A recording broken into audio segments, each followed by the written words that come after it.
Good morning, evening, afternoon, whatever it is when you're listening. Welcome back to the channel. Um, just a quick, just a quick one today, really.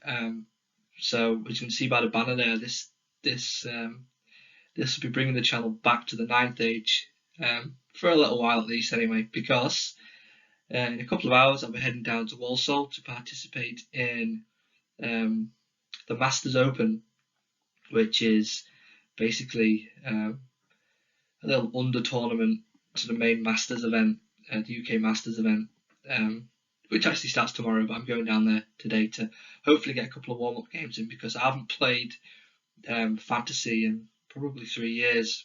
Yeah, it'll be about 3 years. I've had the odd game, borrowed the Highborn Elves off Fred a couple of times and played, but nothing meaningful. So this will be the first competitive set of games of ninth age that I've played in 3 years. For those of you who know me well, you'll know that I don't actually own an army myself, but my friend Pell, Wasteland Warrior on the Ninth Age forum, has lent me his Lizardman, which is very good of him. And not only has he lent me his Lizardman, he's also painted up the those back eight, well, six actually, because two of them were already painted, but basically those two units of four Ramphadons, Ripidactyls, whatever you want to call them, at the back. He's painted those up, which is very good of him. So yeah, that's my list there. That's what I'll be taking. With me not playing in a while, I wanted something as simple as possible to use. So I've gone with a list that's either going to wreck face or get absolutely stomped on because there's very little in the way of magic, and it's a very simple list to play. It's just push it forward, get that big Carnosaur at the back in combat as early as possible, and see how it goes. Really, yeah, I'm excited. I'm looking forward to it. Be nice to get back playing again. Be interesting to see where the game's at from the last time that I played. Although to be completely honest, I can't really remember where the game was at previously. And playing dwarves before, it's almost like you're playing a different game anyway. So this will be a good change up playing an army that actually, has a movement phase and is, viable in all the phases to some extent. So it'll be good fun. Looking forward to it. My first round opponent is a guy who I've never played before. In fact, there's a lot of faces and, well, not faces, names that I've never seen before. So that'll be interesting. The guy I'm playing first round is a guy called, he calls himself Tommy Tucker. I don't actually think that's his name. I don't know what his name is. Tommy something. And he's also taken Lizardman. So it's a bit of a mirror matchup. He's gone for like a slam type list, heavy on magic, and I've gone for more combat orientated list. So although it's a mirror match, it's definitely not mirrored. So it should be quite good fun. Magic versus monsters. Pretty even, I think. Be interesting to see who does come out on top. I think if I can get stuck in early, then could be okay. But he's taken divination, which is pretty good at taking out monsters. So I will have to be careful. I'll have to play it canny. But I don't know, guys, because I've not played in so long. I don't really know what the hell I'm doing, to be honest. So it'll be good fun. Let's just have a quick look at my list. So here's the list I'm taking. We'll just go through it very, very briefly. So top guy is the Carnosaur Lord. Comes with light armor anyway. So halberd with blessed inscriptions. That's basically a halberd, so it'd be strength 6, striking at initiative 4, I think. Blessed inscriptions is divine attack, so reroll to wound. No, sorry, makes your opponent reroll their ward save or aegis save. He also gets to reroll all of his wounds, which is pretty good. The Starfall Shard is hard target, I think, so that's an extra -1 for shooting at him. It also gives him a 2-up ward versus fire, and Lightning Vambraces was just an item I stuck on there because I'm short on magic. It's basically Krokgar's old spell, which I thought was quite fitting, which is the reason I chose it. It's basically a bounce spell, a D6 strength, D6 hits, I think, AP2, but you can boost it to make it D6 plus 1, D6 plus 1, AP3, I think. So he's pretty good, he's pretty quick. The next guy is my general, although Pell pointed out after I did this, I probably should have chosen the Alpha Carnosaur to be my general because he gets a bigger bubble. But anyway, I was being cautious. I didn't fancy, if I play against a list with a load of cannons or bot throwers and Alpha Carnosaur goes down early, you've lost your general a whole load of points earlier in the games. And at least the Raptor guy, this guy I'm going to talk about now, I can kind of hide him a bit more. So next guy is my cowboy. I call him Mr. Bosch. Tauren Warlord and Raptor, light armor again. Taurosaur's Vigor, that gives you an extra hit point, so he's got 4 hit points and an extra armor, so he's rocking a 1+ armor save with a great weapon. So he'll be strength 7. Talisman of Shielding, so he's got a 5 up ward. Obsidian Rock, I think gives him magic res 2. I think I'm right in saying that. So he's pretty okay for a lone wolf. Although I'm not expecting massively great things from him, but he's another fast threat. Then a Skink Priest, Wizard Adept, so is the old school level 2 on Druidism with the Magical Heirloom. So Magical Heirloom allows him to take the hereditary spell from Lizardman, which is Spark of Creation, which is basically D6 strength 5 or 6 hits, so it's pretty good with a good range as well. 30 inch, although if you boost it, it drops it to 18, but the strength goes higher. Druidism, that's basically just there to hopefully keep my Saurian Warlord alive, and my 2 Stegodons, Taurosaurs, which are at the bottom there. So yeah, he's just a token gesture really, hopefully getting the odd spell off a turn. Then for core, we've got 24 Saurian Warriors with Spear. The Serpent upgrade, full command. So Serpent allows them to fight an extra rank. I think it gives them extra agility as well. Combine that with the Spear, means they'll be fighting in 4 ranks at AP2 when they're charged. So they're a decent block. Stick them on an objective and make people charge you. Pretty good. To fill out the core, 2 units of Skink Braves. They're not the skirmishing ones. They're just the regular rank and file guys with Poison Javelin and Shield. Not really sure what I'm going to do with these, but poison shots are always nice. Then in Jungle Gorilla, we've got 2 units of 4 Ramphadons with shields and champions.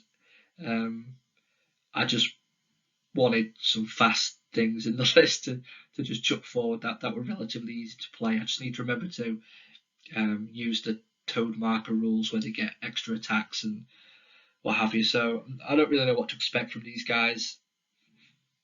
We'll see. They were always really bad in 8th edition, so I've actually never used them before.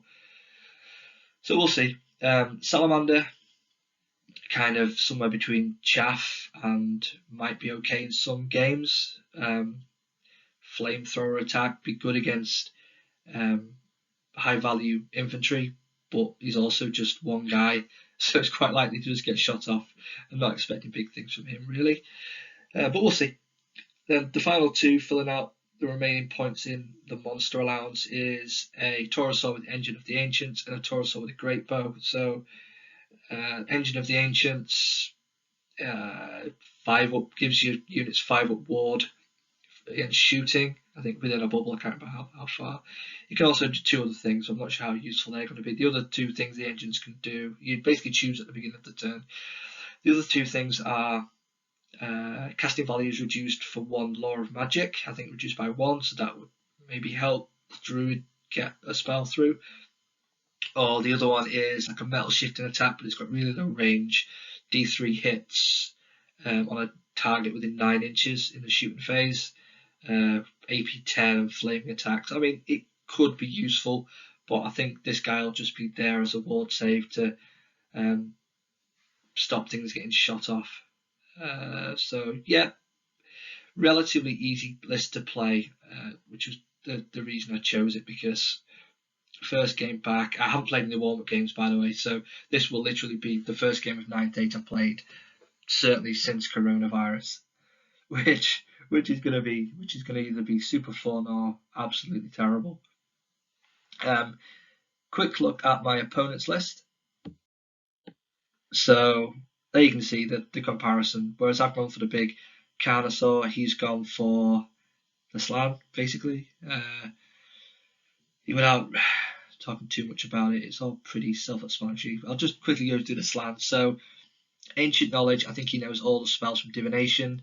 Battle Standard Bearer, obviously, General, we know about that. Symbiosis, that allows him to cast spells through the Stygiosaur at the bottom, of all types. Usually it's just damage, I think he can cast through, like a Vassal, but I think he can cast any spell type, and damage spell range isn't reduced as it normally would be.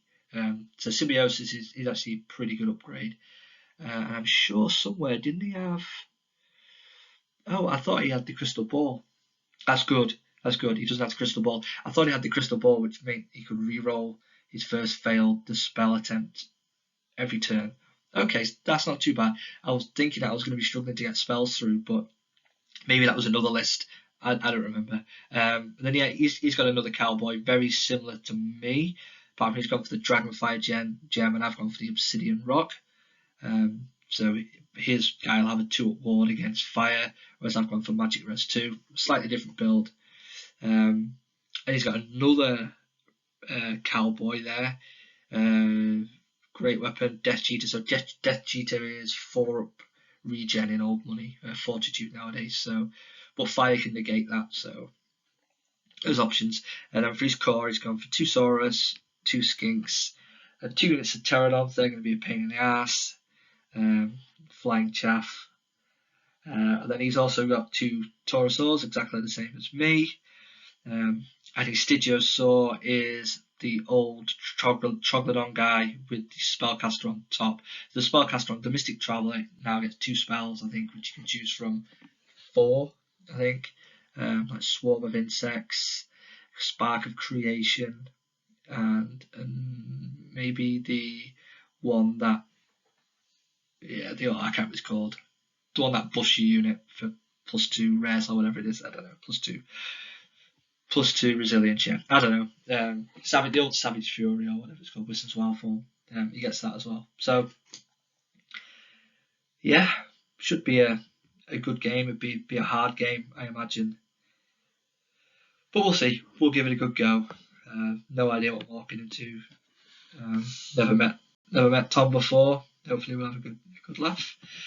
And that's it really. Yeah, I'll just show you a couple more slides of the bits and pieces that Pel's painted. So there's the 2 Ramphadon units that I'm looking forward to pushing around the table. No idea what the hell I'm doing with them. I mean, they can Vanguard, but that means they can't charge turn 1 if you went first. So they're just going to get frenzy baited, but we'll see. It'll be fine. As long as I keep my general close by, they might actually be okay. Massive glass cannons. I think they're like offensive skill 4 maybe, but defensive skill 1. So people are just going to die like clan rats if they don't kill what they charge in the first turn. Like in the first round of combat, they're just going to die horribly. Proper glass cannons in every sense of the word. So yeah, that'll be fun. And then for the final slide, this is my general. No, it's not. Sorry, it's not my general. Yeah, this is the Carnosaur Lord that Pel's painted. The guy's riding bareback, no saddle, but he don't care. So yeah, looking forward to getting stuck in. Looking forward to seeing some fresh faces, meeting some new people, playing some games, getting stuck in basically. So yeah, been good chatting, guys. Hope you've enjoyed the video. I will be doing battle reports, by the way. Yeah, I meant to say that at the beginning, but yeah, I will be doing battle reports. If I get a game today, I'll probably won't record that because I'll be trying to remember what everything does and actually concentrating on learning the game. But I do intend to take photos of games 1 through 5 and post them up as battle reports, similar to the way I used to do it. Although I don't have the official 9th Age video thing at the beginning, you know, where the logo comes up. That was on another laptop, so it'll just be back to old school Spotty Dog shit show slideshow kind of thing. But that's fine because I'm sure there's only me that watches these videos anyway. Anyway, guys, yeah, so it's been fun. Looking forward to getting some battle reps up and discussing them and seeing how I get on. Cheers, guys. I'll catch you in the next video.